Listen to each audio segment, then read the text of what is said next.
పొంగులేటికి CM Revanth మధ్యలో చెడిపోయింది.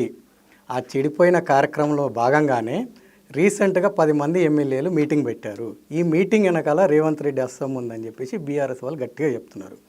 అది నిజమంటారా? ఇప్పుడు మీరే చెప్పారు, మీ క్వశ్చన్లోనే ఆన్సర్ ఇచ్చారు. బీఆర్ఎస్ ఒకటి చెప్పింది ఒకటి నమ్మే శక్యంగా ఉంటుందా? ఇప్పుడే చెప్పిన అంటే మీటింగ్ జరగలేదా?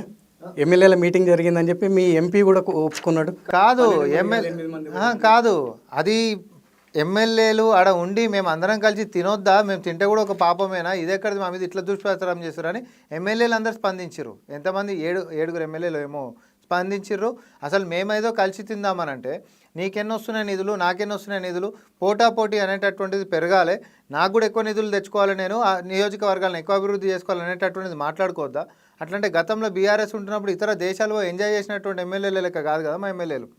కనీసం నియోజకవర్గాలలో పరిపాలన అనేటటువంటిది ఇంకా బాగా ఎట్లా నిధులు తెచ్చుకోవాలనేటటువంటి దాని మీద చర్చలు చేసుకున్నాం. దాంట్లో తప్పేముందండి?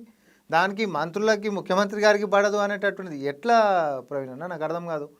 నిన్న మందకృష్ణ మాదిగ గారు వచ్చిండ్రు, పొంగులేటి గారు రేవంత్ రెడ్డి ముఖ్యమంత్రి గారు కలిసి లేరా?